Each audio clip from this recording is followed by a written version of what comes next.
Soil survey and land এভালুয়েশনের ষষ্ঠ ক্লাসে তোমাদের স্বাগতম।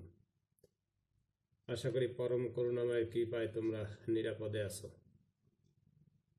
বিগত ক্লাসের বিষয়াবলী তোমরা নিশ্চয়ই এতদিনে রপ্ত করেছ। বিগত ক্লাসে যে বিষয়গুলো আলোচনা করেছিলাম তা হলো soil survey report, soil survey report and interpretation, concept of land evaluation, importance of land evaluation. আজকের আলোচ্য বিষয়গুলো হলো land use planning, land capability classification, land suitability classification.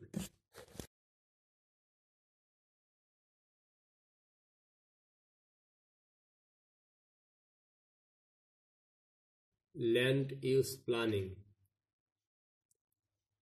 Bangladesh, being an agrarian country, has a limited land resources compared to its ever increasing population. Our agriculture is still dependent on the mercy of nature. If the country experiences a favorable climate condition, the farmers can harvest a good crop, but often the natural climate strip her agricultural system of the balance. As such, a suitable land use planning through land resources assessment and evaluation for development, management and conservation of scarce land resources for suitable crop production and other uses is the prime need of the time. Land use may be defined as how the land is being used. It may be for agricultural, forestry, grassland, or even recreational purpose. Land utilization type is a kind of land use defined in detail greater than that of a major kind of land use. A land utilization type consists of a set of technical and social settings. Attributes of land utilization type includes data or assumptions on the following. A. Produce including goods, service. B. Market orientation including whether towards subsistence or commercial productions. C. Capital intensity. D. Labor intensity. E. Power source. F. Technical know-how. G. Infrastructural requirements. H. Land tenure and income level of the people of that area, etc.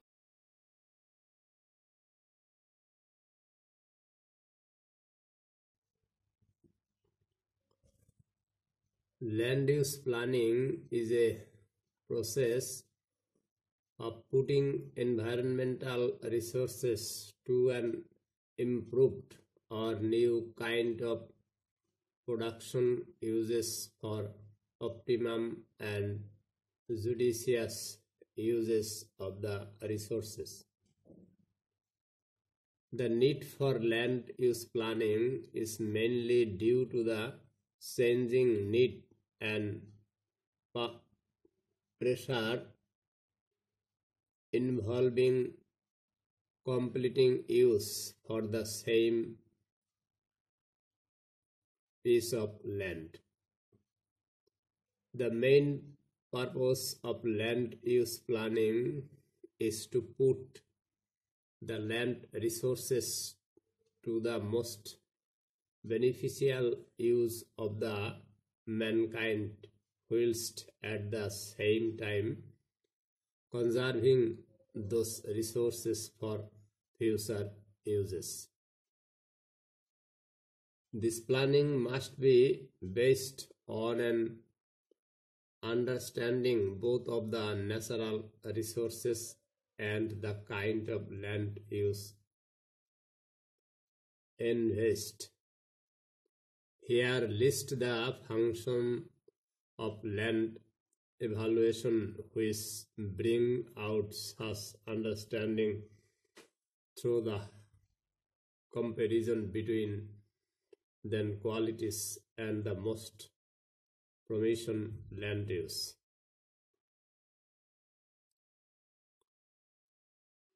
The term land quality is a complex attribute of land which acts in distinct manner in its influence the sustainability of the land for a specific kind of use.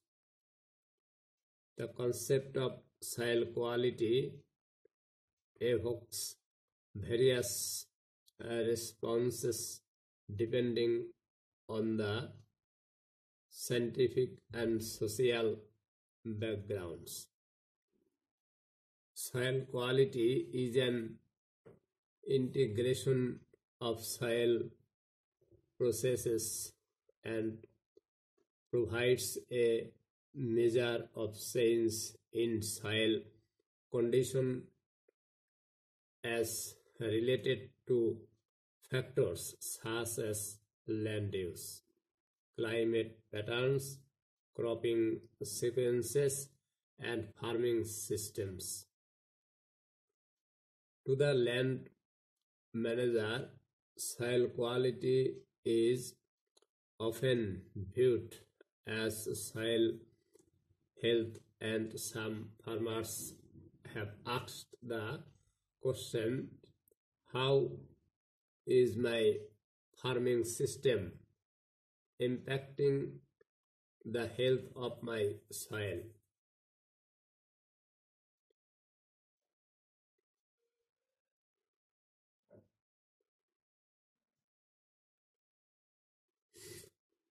Presently, soil quality has been defined by some scientists as the fitness for use. Soil quality as proposed by Carlin et al. As the capacity of a scientific kind of soil to function within natural or managed ecosystem boundaries to sustain plant and animal productivity, maintain or enhance water and air quality, and support human health and habitation.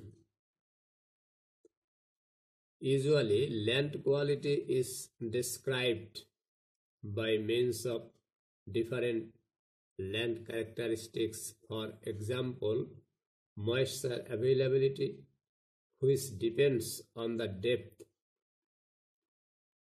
soil texture, and organic matter content and rainfall, temperatures, etc. Land characteristics is an attributes of land which can be measured or estimated, for example, soil texture, available water capacity, etc.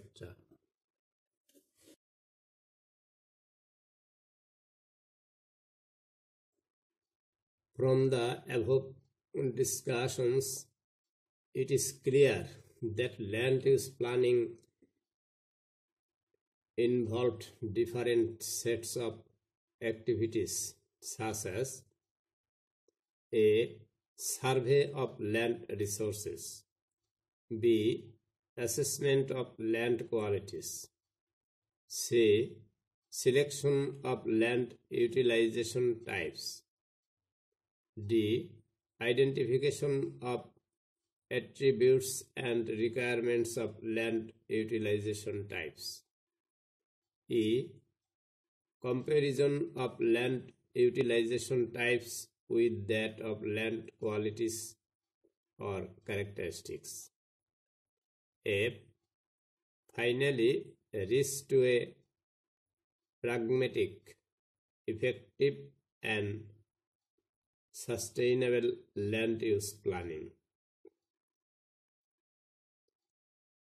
At this moment, Bangladesh is at a crossroad to a serious threat to ever increasing population and food production imbalance. To overcome this threat, a silent hunger, a pragmatic land use planning has become imperative. But the main impediments in doing such planning is lack of national land use policy. Therefore, without any delay, national land use policy may be formulated, putting land resources for different use package according to its potentials and entrusted to representing authority or organization to frame out their planning and implement it properly, preventing further deterioration of natural resources, at the same time obtain maximum benefit on a sustainable basis.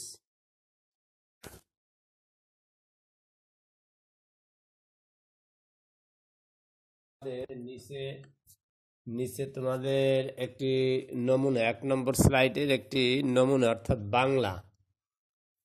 বাংলায় translate করা একটি নমুনা দেওয়া হয়েছে। তো তোমরা যদি চাও এই ইংলিশটাকে ট্রান্সলেট করে বাংলাও করে নিতে পারো, তবে হুবহু যে বাংলাটা তোমাদের এখানে নমুনা দেওয়া হয়েছে সেখানে কিছু ভাষাগত ত্রুটি আছে, এগুলো তোমরা একটু ঠিক করে সুন্দর করে নিয়ে তারপরে এই বাংলা করতে পারবা। তোমরা গুগলে গিয়ে ইংলিশ টু বেঙ্গলি লিখে তারপরে টপিক্সটা লিখলেই ওখানে বাংলা চলে আসবে। সেইভাবে তোমরা ইচ্ছা করলে এটা বাংলা করেও পড়তে পারবা।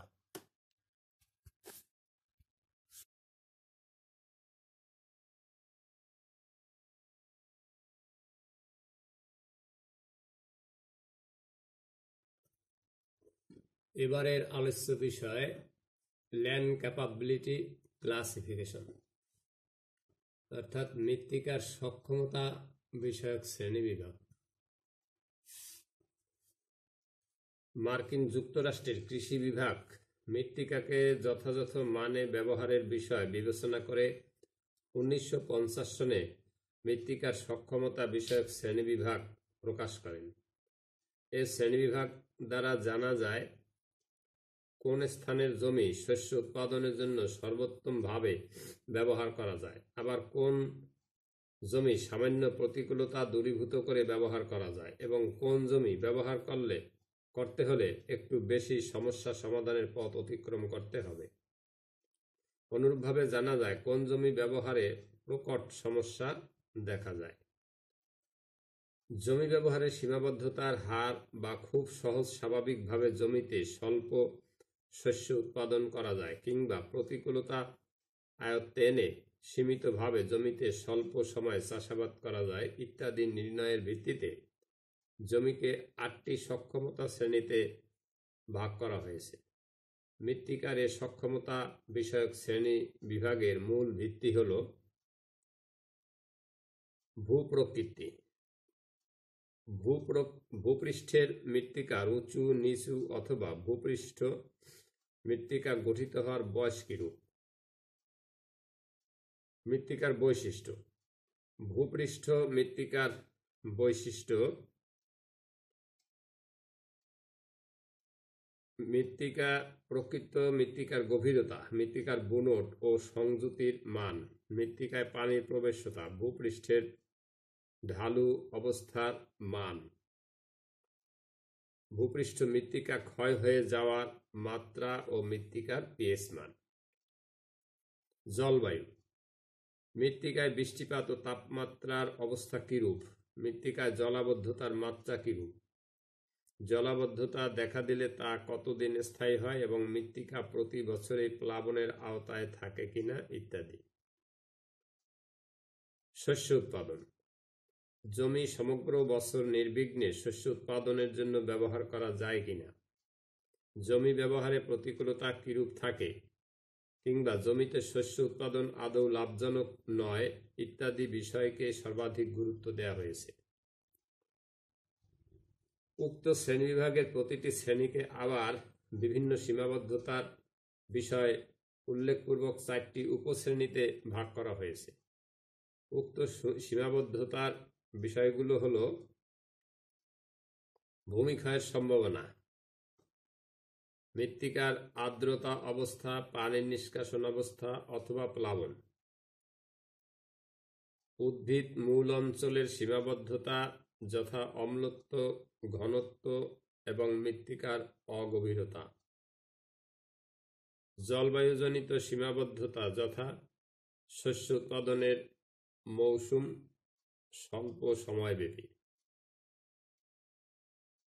প্রধানত ভূমিক্ষয় এবং শস্য উৎপাদনের মাত্রা বিবেচনা করে জমিকে যে 8টি মৃত্তিকার সক্ষমতা শ্রেণীবিভাগ করা হয়েছে তা হল: প্রথম শ্রেণীর মৃত্তিকা ক্লাস 1।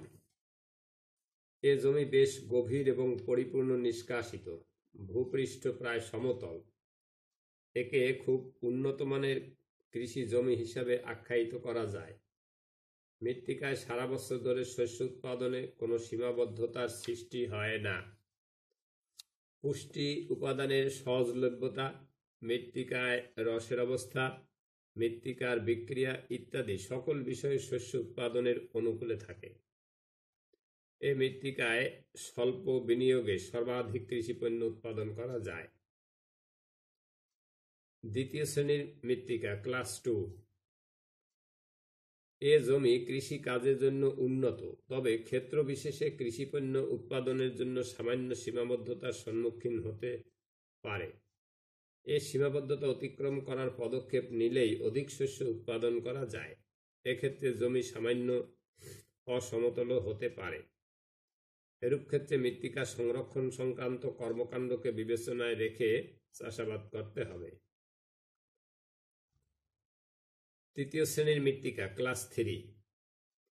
এ জমি কৃষিকাজের জন্য ভালো, তবে এক্ষেত্রে বেশ কিছু সীমাবদ্ধতা থাকে।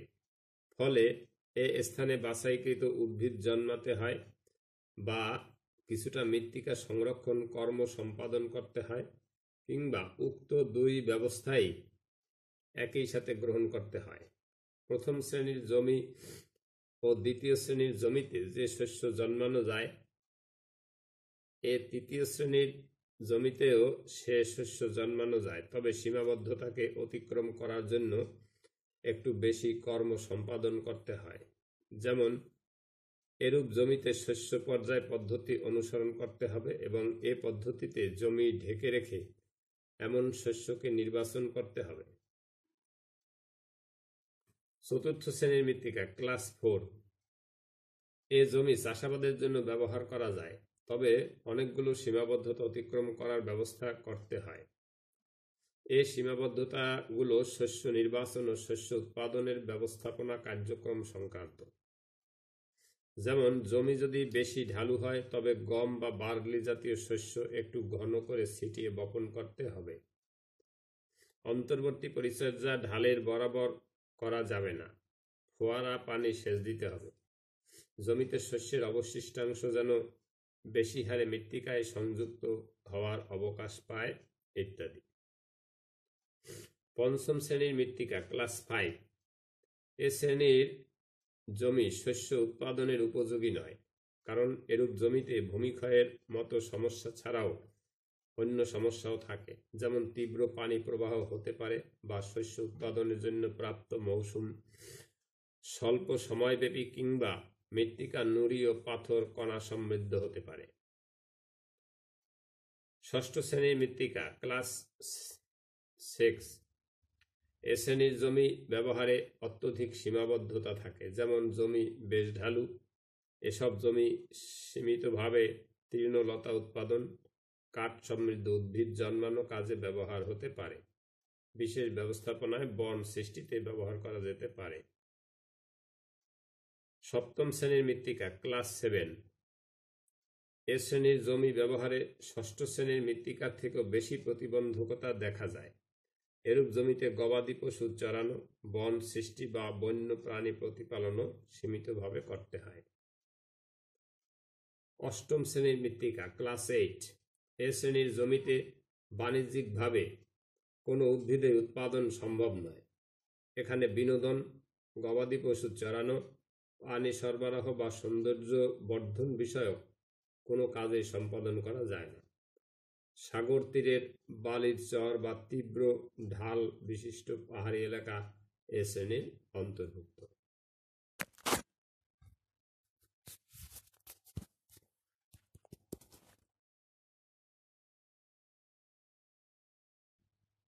এবারের আলোচ্য বিষয় ল্যান্ড সুইটেবিলিটি ক্লাসিফিকেশন, ভূমি উপযুক্ততা শ্রেণীবিভাগ।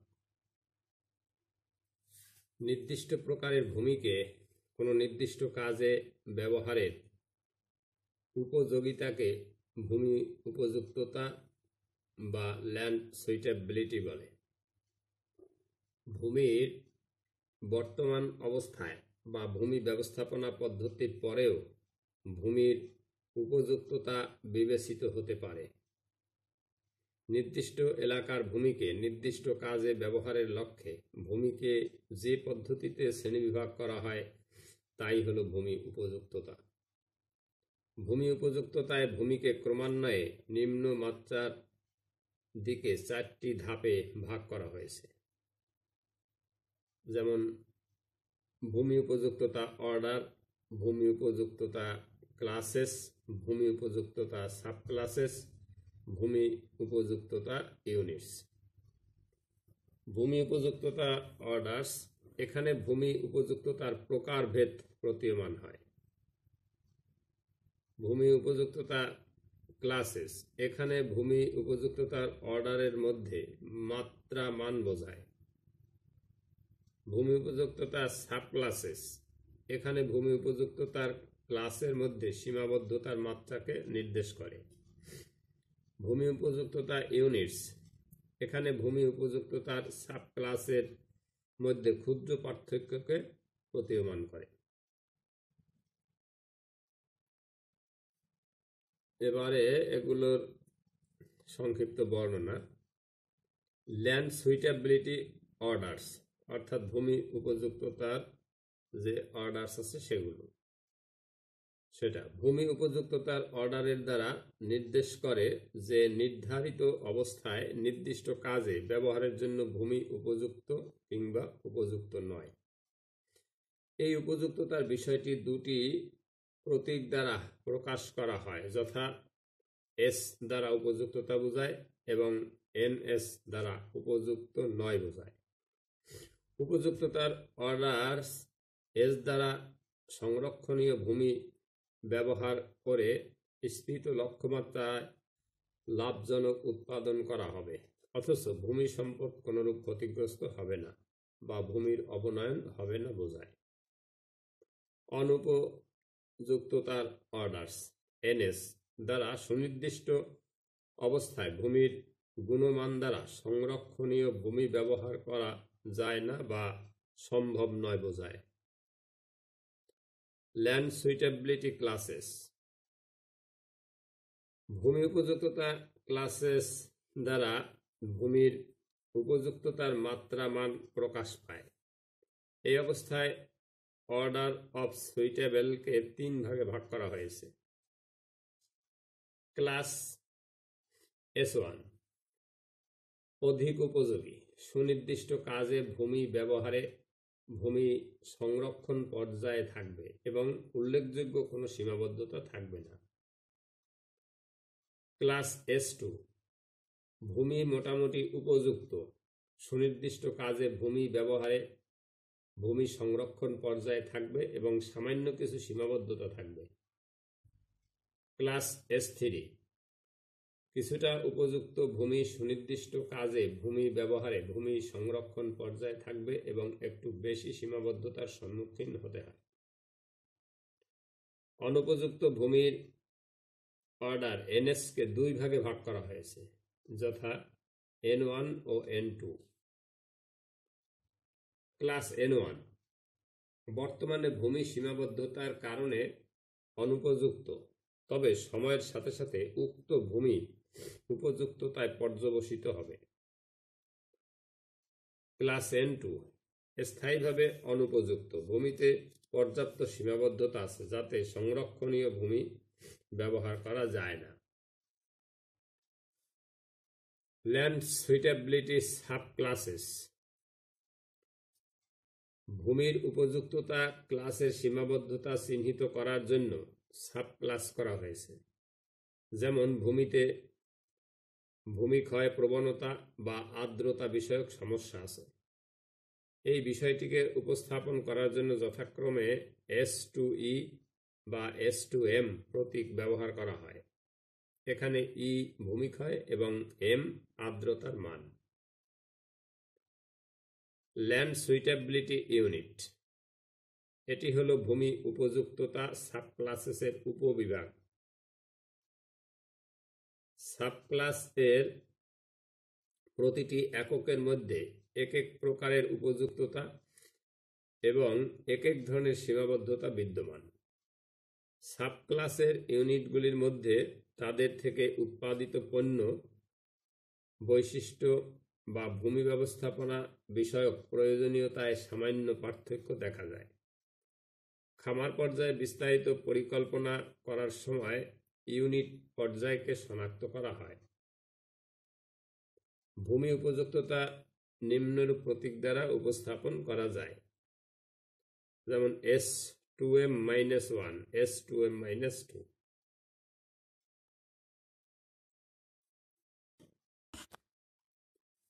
আজ এ পর্যন্তই। তোমরা